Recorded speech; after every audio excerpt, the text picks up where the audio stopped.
ఇవాళ మనతో ఒక విలక్షణమైనటువంటి వ్యక్తి ఉన్నారు. ఆయన వృత్తిరీత్యా ఇంజినీర్, ఉంటున్నది అమెరికా. ఆయన ఆలోచనలు భారతదేశం గురించి, భారతదేశ చరిత్ర గురించి. ఆ వ్యక్తి భారతదేశ చరిత్ర మీద చేస్తున్నటువంటి పరిశోధనలు, చేస్తున్నటువంటి ప్రసంగాలు ప్రపంచవ్యాప్తంగా కూడా సంచలనం సృష్టిస్తున్నాయి. భారతదేశపు వాస్తవ చరిత్రను మన దగ్గరికి తీసుకొస్తున్నాయి. డాక్టర్ రాజ్ వేదం వారితో మనం ఇవాళ మాట్లాడదాము. భారతదేశ చరిత్రలో ఏ రకమైనటువంటి వక్రీకరణలు వచ్చాయో ఈ విషయాలన్నీ కూడాను వారితో మాట్లాడదాము. ఇంటర్వ్యూ ఇంగ్లీష్లో ఉంటుంది, అర్థం చేసుకోవడం చాలా సులువు. మనము ప్రారంభించేద్దాం. Sir, very warm welcome to India. You reside in the US, but then your whole interest lies in India, Indian history, and fighting the distortions of Indian history. So the first question is, how did history happen to you? Someone who's an engineer, how did this interest in the history of this country grow? Very good. Namaste to the listeners, and thank you, Raka Garu, for the question. So in my case, as an engineer, this is a natural extension of intellectual curiosity.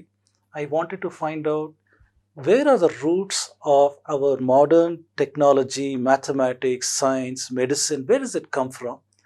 And obviously, everybody says everything came from Western Europe and so on. But I knew that India had many mathematicians, astronomers, scientists, and doctors and surgeons and so on. So I wanted to find out what is the contribution of India towards the scientific heritage of today. So the more I investigated in that question, my search on history became broader and broader. And eventually I found that a lot of Indian history is not being told properly. So this ignited my interest. So once I had collected sufficient number of facts, I wanted to go and talk to people as much as possible about the facts that I have discovered over here, and talk about the history of India in a different way.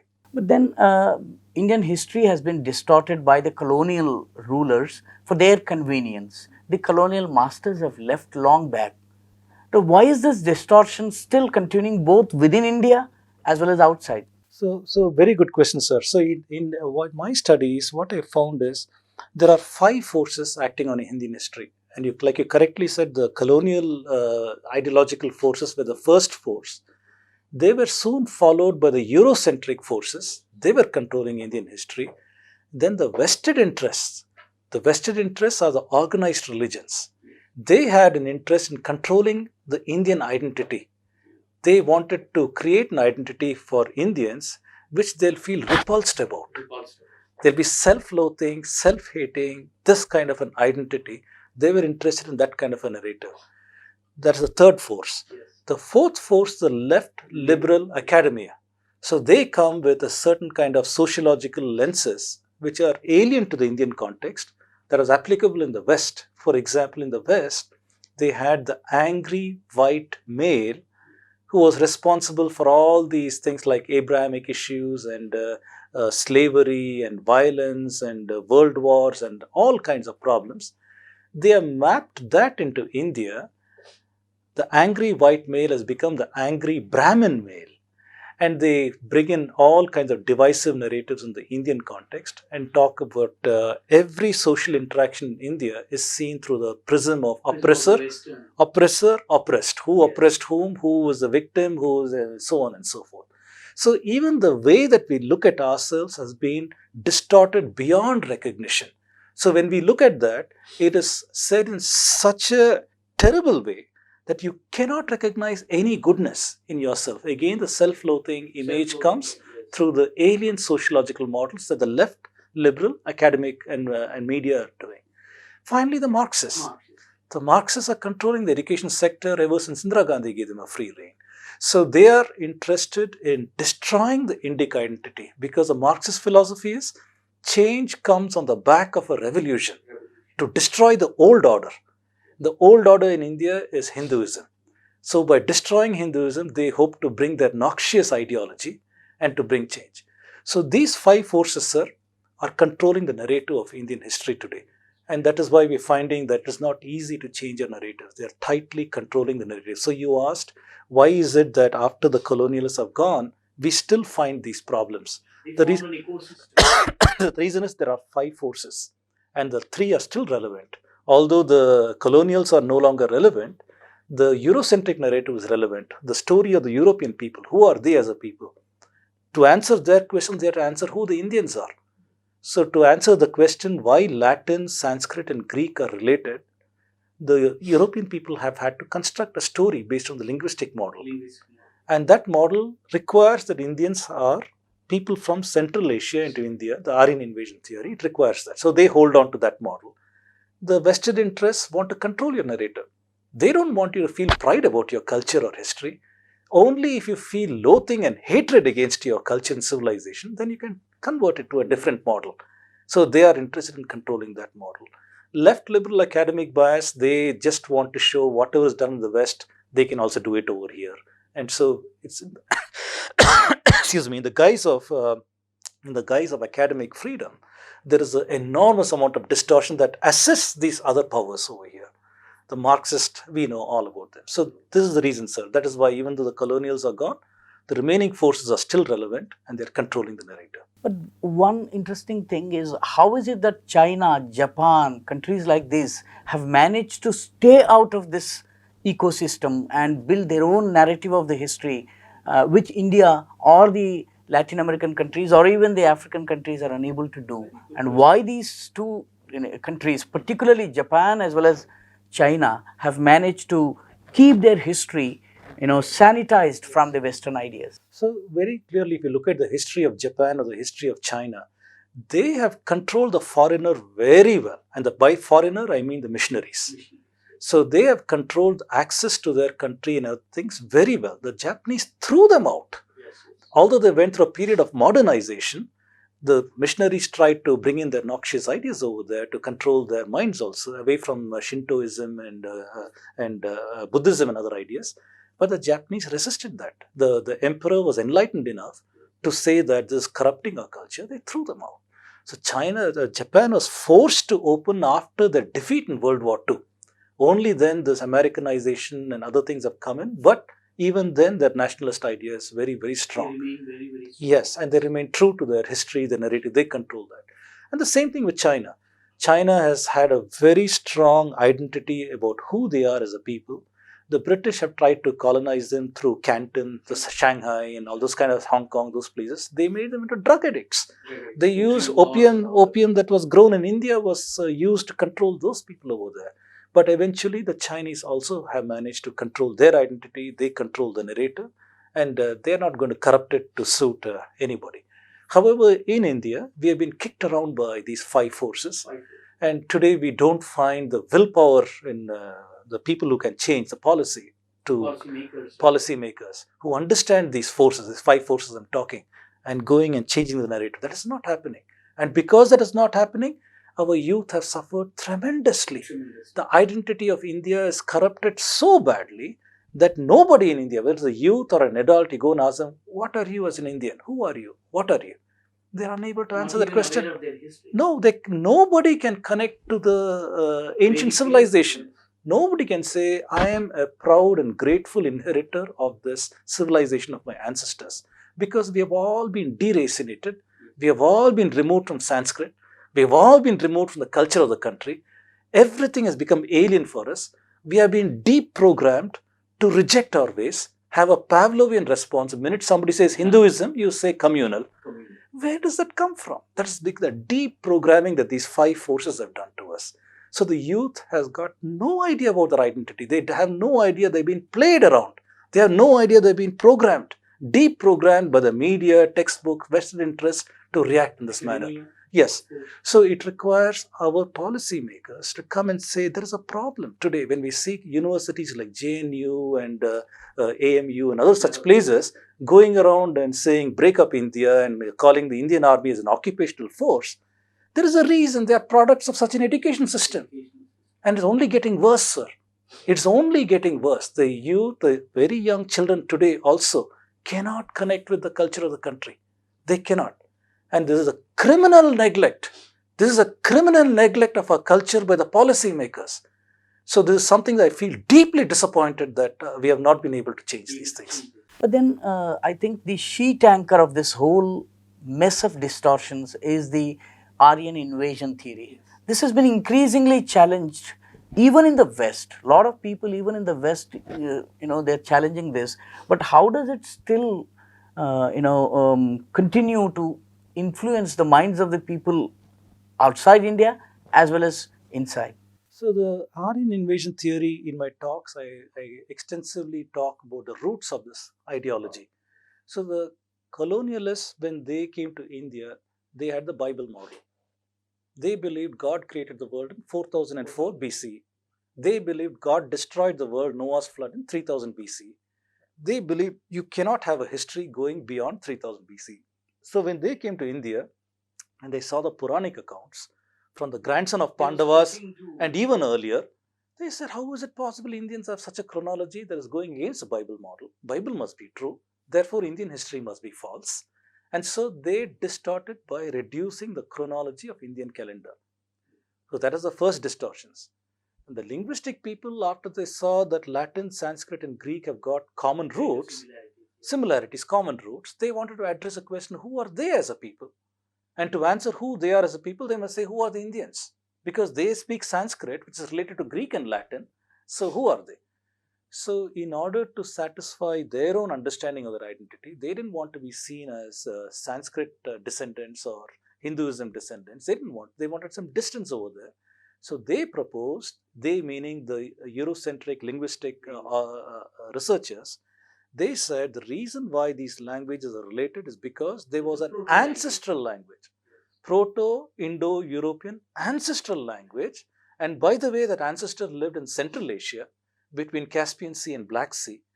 And their migrations from that place to the rest of Europe and India, that is what led to languages also migrating. That was their theory. And they constructed But elaborate ideas. no Indian text talks about this migration. None of them. Not a single Indian text. We have hundreds and thousands of authors. Whether you go to Lagada or Varahamira or Aryabhatta or Adi Shankara or anybody in any period of time in any geography of India, not one author is talking about these are Aryans, these are Dravidians, we are North Indians, you are South Indians, and these people came and invaded and they suppressed us. Nothing talks about that. So this is the tragedy of our country. The internal evidence of enormous numbers of literary works in India does not talk about the identity the way the British have distorted it. 200 years ago, the British and the Eurocentric people have told us this is our identity, and this is the dominant way that Indians today look at our own history.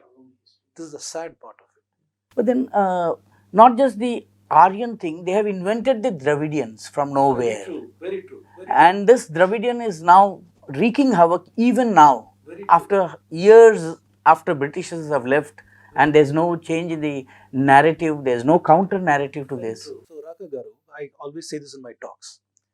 I say the word Aryan is spurious. In the Indian context, we only know what Arya is. Arya is noble person, noble qualities, noble gunas, noble qualities. Such a person is the Arya. In fact, Mandodari calls Ravana Aryaputra. Very true, very true. And Dushasana, who was supposed to be Kshatriya, is an Anarya because he disrobed Draupadi. He did not a noble act. So he's called an Anarya. So in our context, we always use the word Arya for noble qualities. Noble qualities. Max Muller was a person who brought about the idea that Aryans are a race. A spurious construct. He said that Aryans are a race, and ever since then, all these ideas have come that Aryans came to India, Northern Indians are Aryans, and they drove the Harappa people to the south, who became the Dravidians. And the word Dravidian also can be deconstructed. The word Dravida is a Sanskrit word. It denotes the people in the southern part of India. Even Adi Shankara says, I'm a Dravida Shishyu. Yes, in Saundarya Lahiri, he says that. So, like this, we have many instances where these constructs that are supposed to be race are spurious indicators. Arya is an indicator of quality, Dravida is an indicator of geography. So, that is it. However, the problem happened as far as Dravidians are concerned when there was somebody called A.C. Campbell. A.C. Campbell was a Britisher who lived in Andhra. He wrote a book on Telugu grammar. So before he wrote that book on Telugu grammar, the thinking by Colebrook, by William Jones, who were other Britishers before him, they thought Sanskrit is the source of all Indian languages. That's what they thought. This man was determined to show that they were wrong. So he wrote this book on Telugu grammar, to which he invited his mentor. His mentor was Ellis White, somebody called Ellis White, to write the foreword for this book. Ellis White wrote a 40-page foreword that has come to be called Dravidian Proof. So it's come to be called Dravidian Proof. In this 40-page, he used the efforts of a Shastri that he knew in Sanskrit college. They used one of Panini's word lists, and from that word list, they tried to see the etymology, and they tried to show that there are many differences in southern and northern. For example, for the word for milk. For milk in Telugu, we say palu. And in Tamil, we say pala. And in Kannada, we say halu. In Hindi, we say doodh, and such things. So they said there is no connection between doodh and pala. Because dairy is so common throughout India, right? So the words must be common. So they took words like this, where there are differences, and they emphasized them. So they also took some sentence construction where they showed that it's different construction. So based on this 40-page proof, he proposed something called a Dravidian proof. This was eagerly embraced by the missionaries, especially this person, Caldwell. Caldwell and G.S. Pope. G.S. Pope was one more missionary. These people embraced these ideas, and Caldwell introduced some noxious ideas. He said there's something called Aryan Brahminical religion. In a pejorative way, he used that word. And he said that they suppressed the southern Indian, who was the Dravidian. And he said the Dravidians are poor because of suppression by the the Brahminical people. And he also suggested that you can get pure Tamil by removing the Sanskrit out of the ancient works. So he introduced these noxious ideas. These ideas were eagerly embraced by EVR, and the Dravidian movement was born from there on. That's the reason why Karunanidhi, a Sanskritized name, with a Sanskritized name, names his daughter as Kanimori, Right. removing the Sanskrit part. Right. But then this is also where the roots of the Periyar movement, which is even now actually very divisive, very noxious.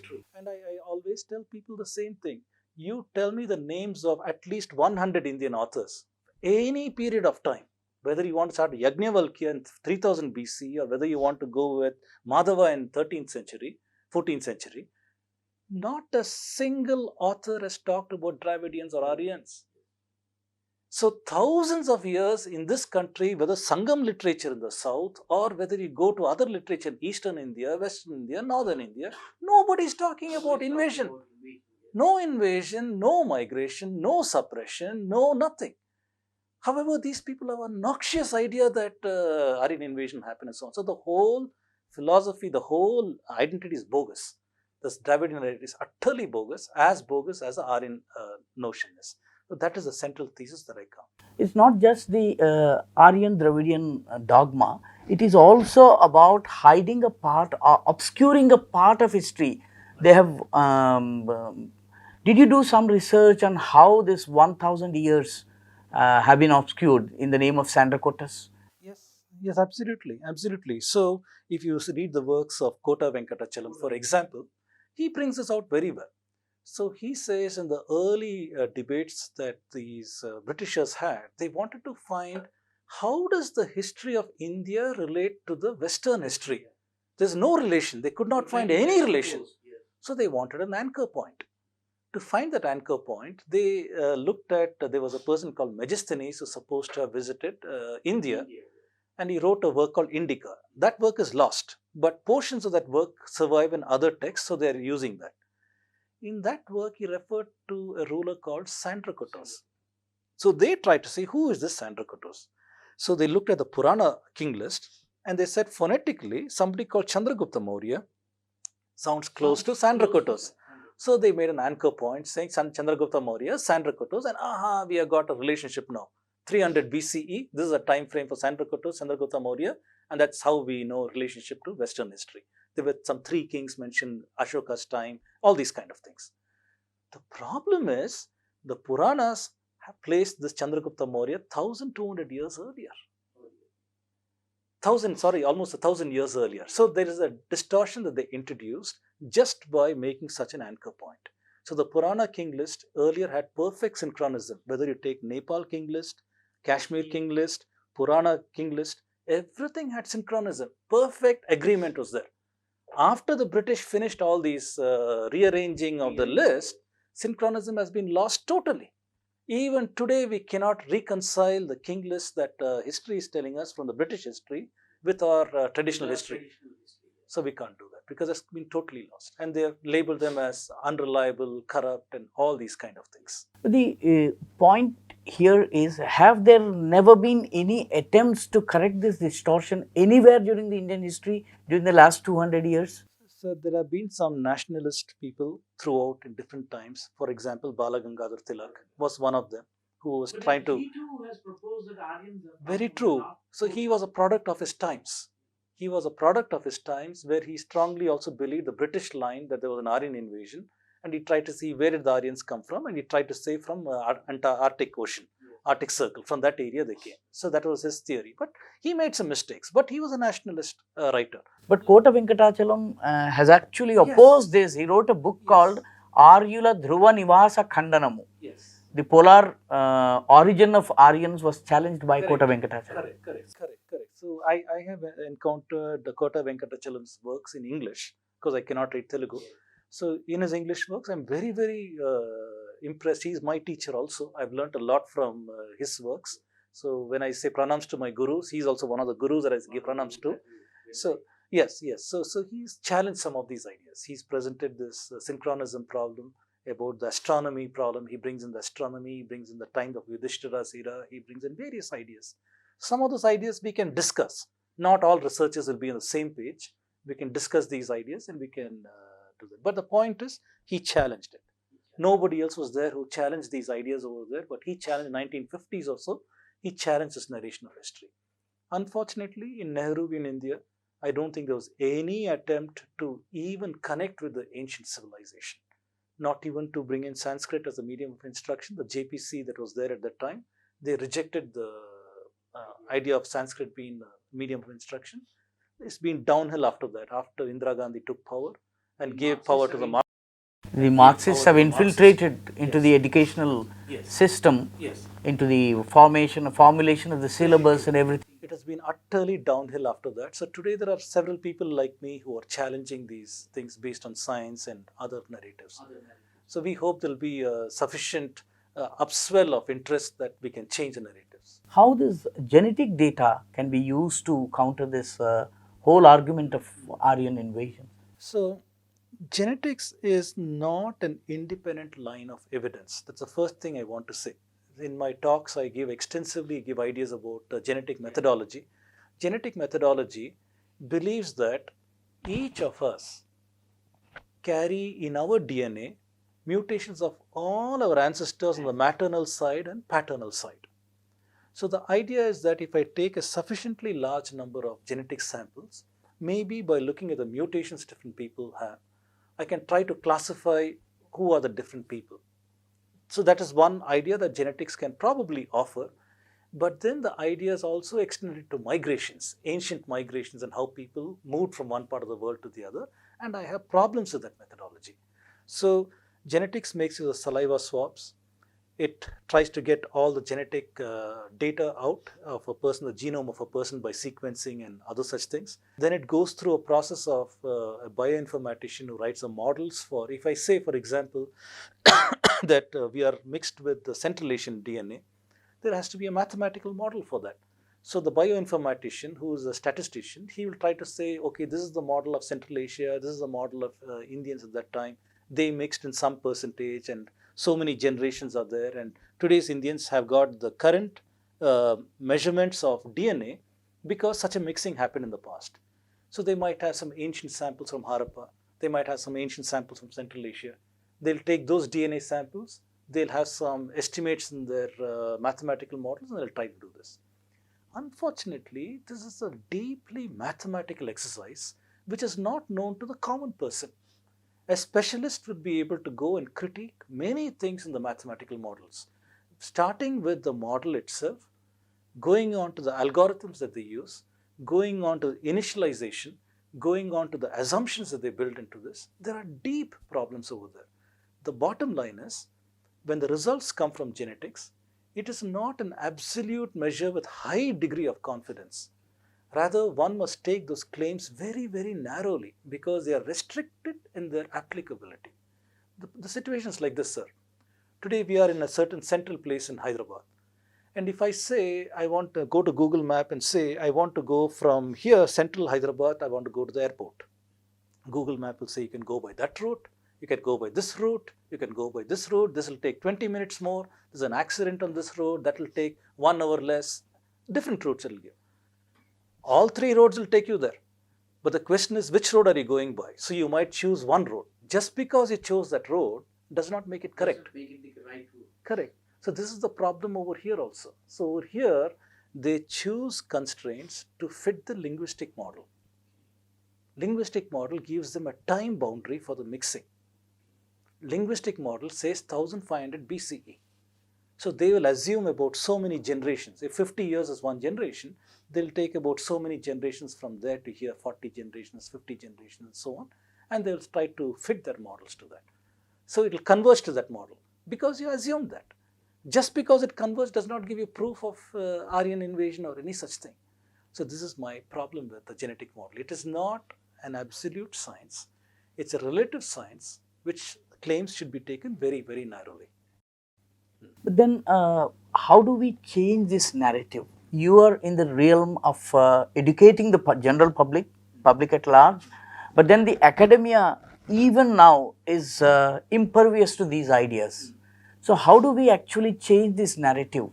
Changing the academia again, it will have to be preceded by a huge debate, academic debate, scientific evidence. So how do we actually counter this narrative? The academic world, the debates and conferences don't go very far. What is accepted is journal published papers. So if I have a thesis, I need to publish it in some journals that will be peer reviewed. And the problem really begins there. It is not a very idealistic scenario. So if I send a paper, for example, to the journal called Nature, Nature's editor will want to send it to some experts, 3 or 4 experts, to find the quality of the paper I've written, are there errors, and so on. These people would be grounded in the old way of looking at it. So when a revolutionary idea comes, they are unable to critique it well. Yes, evolutionary ideas are okay. Existing idea, if you change a little bit, they are okay. The methods of science will let you see, is that valid, method valid, all these kind of things, and make critiques and give referee comments and get it published. Revolutionary changes are difficult to accept for most people. So such kind of ideas are very difficult to penetrate into academia. So that is one of the issues that we are facing. So one thing that people like me can do is write popular books for consumption. These books can be very well researched with references. Right. With a lot of references, deep references and footnotes and such things, we can make it academic. But then the other side must be willing to engage. In my experience, I've found that the other side is unwilling to come to any workshops that I organize or any discussions. They don't even want to acknowledge that such ideas exist. That's one form of defense.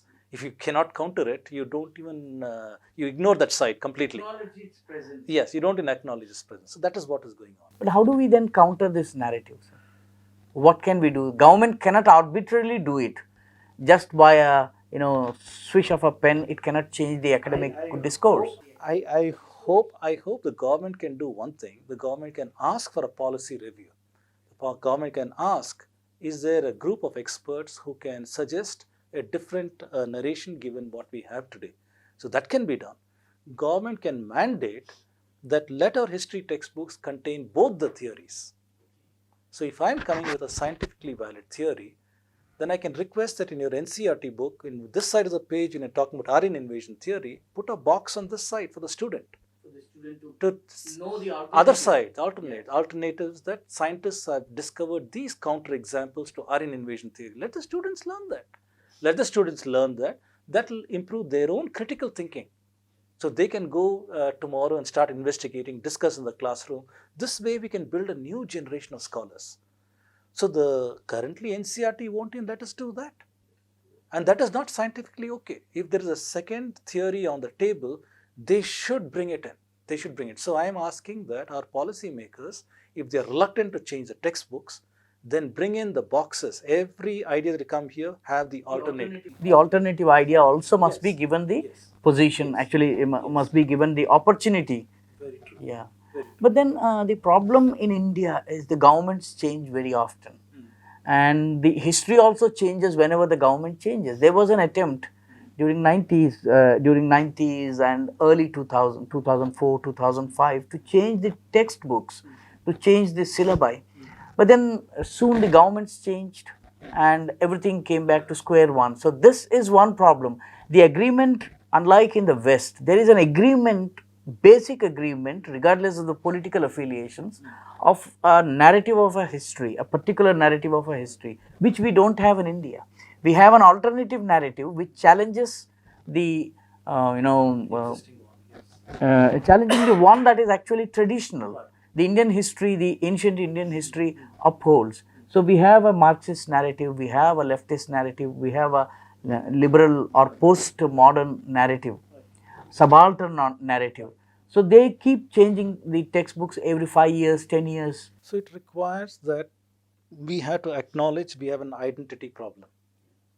We have to acknowledge that the Indian student cannot get a healthy identity with what is being taught today in the class. If today, like you correctly said, if the sociological models in NCRT books are talking about oppressor, oppressed, who oppressed whom, who's the victim, and so on. If the student in the class is told that that student sitting in the first bench, he's responsible, his ancestors are responsible for your poverty, how is he going to have any kind of positive feelings towards that student? When you cannot even have unity in the classroom because of this identity politics, then where is the question of national unity? So it's up to the government to realize what is our identity? What is it that we want to teach our children? For example, United States, they control their identity very tightly. They have the story of American exceptionalism that is taught to students right from the beginning. They are not going to allow any Marxist to come and rewrite their history for them, or some Britisher to write their narrative for them. Americans are doing that. Proud American intellectuals are doing that. Same thing in China. Proud Chinese intellectuals are writing their history. They're not going to let a Britisher write their version. Yes. In India, we don't have ownership. So I think it requires at least an ordinance or a constitutional change where we say this is our identity as Indians. We need to connect to the ancient Bharatiya civilization because that is the reality of who we are. I don't care if this country has got many people of different faiths, and to accommodate them, I'm not going to talk about my culture. That is the stupidest thing I've heard. Because this is a reality. Just because we talk with the reality of Bharatiya civilization does not undermine the other person's identity. If he wants a religious identity behind closed doors, please have it. But then your ancestors are also participants in this Bharatiya culture, Bharatiya civilization. Why don't we tell the truth about that? What is so-called saffron or any of this? These are ridiculous labels that are put to undermine and to reject the Indian civilization. The dominant American, identity is that of a white Anglo-Saxon. Right. Despite having Christian, Protestant Christian rather, despite having a plethora of micro identities, this is the dominant identity, and no one disputes it. Nobody does, and they say, "In God we trust." In God we trust. And the God is very clear, it's the Abrahamic God that we trust, and they are very proud about saying that and going about talking about American exceptionalism. So why is it that our intellectuals can't do that? Why are we muted? The minute we raise our voice, we are muted. And I believe that is only because of identity politics. So it requires whose identity is it? Whose country is it? Whose narrative is it? These questions must be debated at the national level, parliament level, and then we need to change our constitution saying that unless we can allow our children to acquire a healthy identity about our history, about our past, we cannot have national unity. That realization must sink in. So we should remove the toxic content out at the very earliest and change it. Well, as an NRI, you must be meeting a lot of Indian diaspora across the world.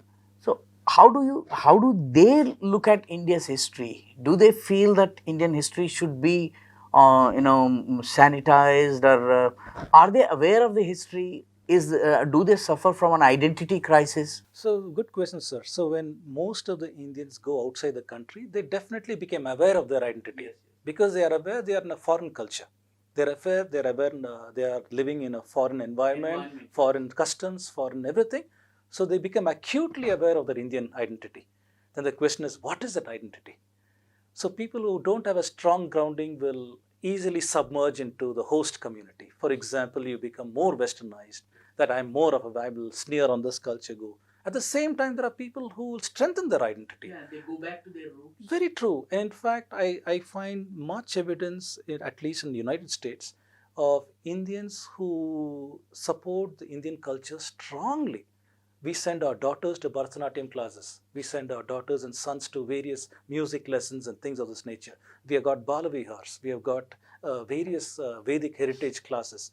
We got yoga classes. So we find that NRIs are more willing to hold on to our culture because they know the danger of living as a minority. They know that. They know that within a few generations all this will go till we value our systems. So I find that there is more propensity in NRIs to hold on to culture than happening here.